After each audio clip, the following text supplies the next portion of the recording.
Hello and welcome to Byju's IAS. As part of our explained segment, Samatsa will explain the topic of One Nation, One Election. Click the bell icon, set the reminder, watch us live today at 8 p.m. on our Byju's YouTube channel.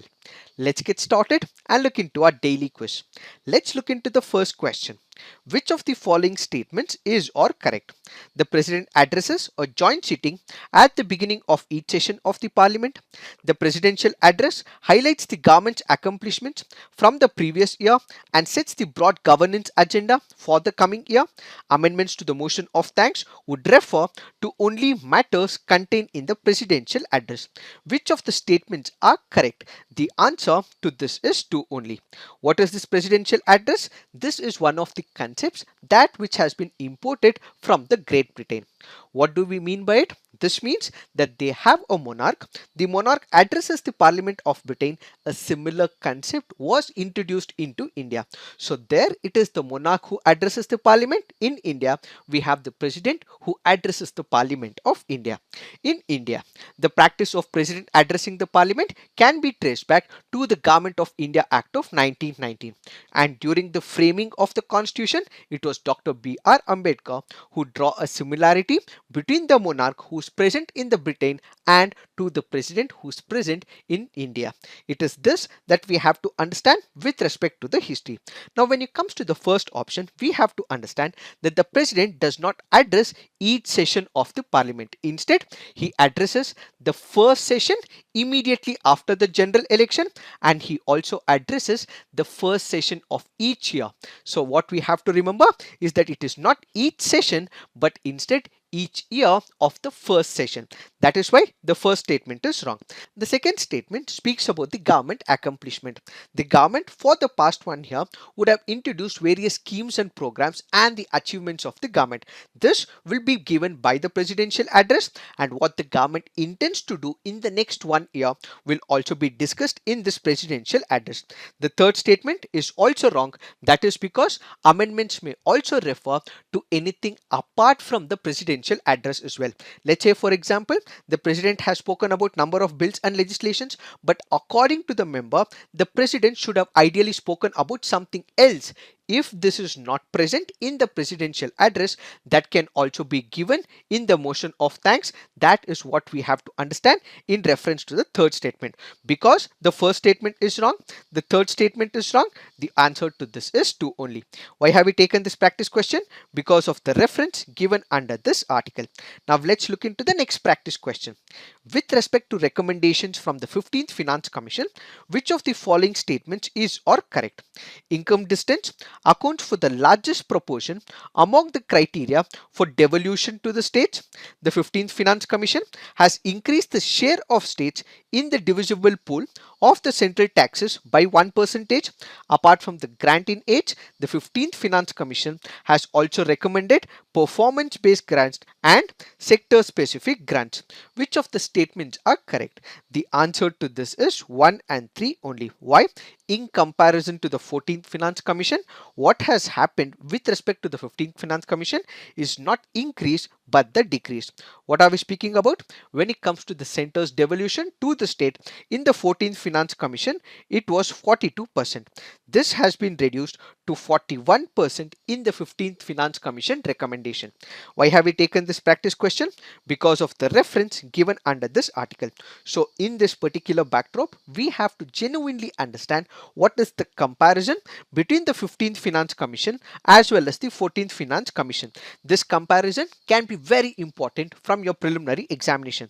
When it comes to income distance, in the 15th Finance Commission, it is 45%, but when it comes to 14th Finance Commission, it is 50%. So what is this income distance? Basically, this is the distance of a particular state income from the state which has the highest income. Let's say, for example, Maharashtra as a state draws the highest income. Let's say, for example, one of the northeastern states is comparatively weak when it comes to the budget. So a comparison would be drawn and that amount would be compensated so that other states also develop over a period of time. That happens to be the income distance. So when it comes to the 15th Finance Commission, 45% is accommodated to the income distance. That is why the first statement is correct. When it comes to second statement, we have discussed, and when it comes to the third statement, the 15th Finance Commission once again has recommended the performance based grants and the specific grants as well. Now let's look into the next practice question. Which of the following are advantages for India of ethanol blending with fossil fuels? Helps in reducing net emissions, improve India's energy security, improve India's current account deficit, help stabilize sugar prices in India. Which of the statements are correct? The answer to this is 1, 2, 3 and 4. Why have we taken this practice question? Because of the reference given under this article. So when it comes to ethanol blending in the fossil fuel, yes, it will help in reducing the net emissions. It will improve India's energy security. It will improve India's current account deficit as well. Why? Because we are reducing the levels of import when it comes to the foreign oil. When the imports reduce, obviously this will lead to current account deficit dropping as well. This will also stabilize the sugar prices in India. Please note, when it comes to ethanol, India produces conventional bioethanol mostly from the sugar molasses and partly from the grains as well. And all these sugar mills are the key domestic suppliers of the bioethanol to these companies, and as a result it helps in stabilizing the sugar prices in India as well. Now let's look into the next practice question. The historic uprising of the peasants at Pattaragut was related to, is it related to Indigo revolt in Bengal, grievance centered around lack of security of tenure in Kerala, increased land tax levied by British in Assam, unrest caused by oppressive practices of zamindars in United Provinces? The answer to this is increased land tax levied by the British in Assam. Why have we taken this practice question? Because of the reference given in Indian Express article. Kindly note, this is not from Hindu, but this is from Indian Express. What is this uprising all about? What was happening in British was a lot of discrimination. This had also resulted in atrocities committed by the British against the people in the state of Assam. So what happens? The British in the year 1826 annexed a major part of Assam. After this annexation, they also increased the agricultural taxes as well. This agricultural tax increase was about 70 to 80%. Farmers in this particular region, peasants in this particular region were not able to pay this exorbitant taxes, and as a result they go against the British. They also put out their grievances as well. When these grievances were not addressed, when they went against the British Empire, an instance where they were lathi charged, where they were opened fire against, where many people killed, is one such uprising called as the Patargut uprising, which happened in the state of Assam in the year 1894. Now let's look into the next practice question. With reference to dugong, which of the following statements is or correct? It is the only existing species of herbivorous mammal that lives exclusively in the sea. It is found along the entire coast of India. Its IUCN status is endangered. Which of the statements are correct? The answer to this is one only. Why?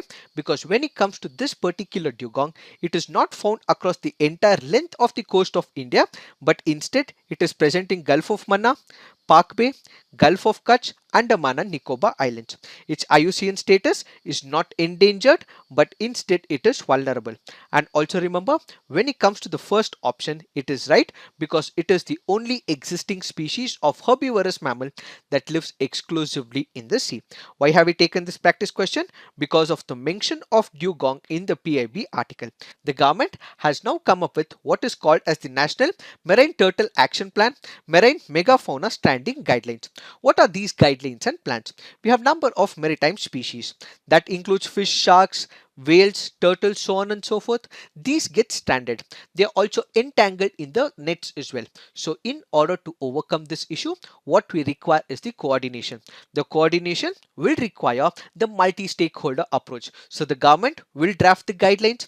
Then you have the fishing community who have to follow these guidelines. Then you also have people who have to be aware of these guidelines. So one such guideline is the National Maritime Turtle Action Plan. So basically, this National Marine Turtle action plan will reduce the threats to the marine species, rehabilitate the degraded habitats, enhance people's participation, and advance the scientific research when it comes to all these important marine species. Now let's look into the next practice question. Which of the following statements about Lala Lajpat Rai is or correct? He was influenced by Swami Dayananda Saraswati and joined Arya Samaj in Lahore. He founded the Home Rule League of America in 1917 in New York. He was the editor of Navjeevan. Which of the statements are correct? The answer to this is 1 and 2 only. Why? Because he was not the editor of Navjeevan, it was Mohandas Karamchand Gandhi ji. When it comes to Lala Lajpat Rai ji, it was not Navjeevan, instead he was the editor of Arya Gazette. Why have we taken this practice question? Because of the reference in the PIB article. Now let's look into the next practice question. Other than the fundamental rights, which of the following parts of the Constitution of India reflects the principles and provisions of Universal Declaration of Human Rights? Preamble, Directive Principles of State Policy, Fundamental Duties. The answer to this is 1, 2 and 3. All the three, that is the preamble, the directive principles and the fundamental duties, have provisions with respect to Universal Declaration of Human Rights. Now let's look into the fact of the day. It is speaking about the Coronavirus Performance Index. Do remember, this is one of the performance index which was put out by the Lowy Institute, which happens to be an Australian think tank. According to this institute, New Zealand has performed really well, and this is followed by countries like Vietnam. At the bottom of the table, we have countries like Brazil as well. When it comes to India, India is ranked at 86 out of 98 countries, while we have United States standing at 94 and Brazil at the bottom of the index. What was the indicators on which this particular survey was based on? Confirmed cases, confirmed deaths, cases per million people, deaths per million people, cases as a proportion of tests, and tests per 1,000 people. And when it comes to China, it was not part of this performance index. That is because the testing rates are not publicly available. This is what we have to understand in reference to this article. So this is it for today. Thank you for watching. All the best.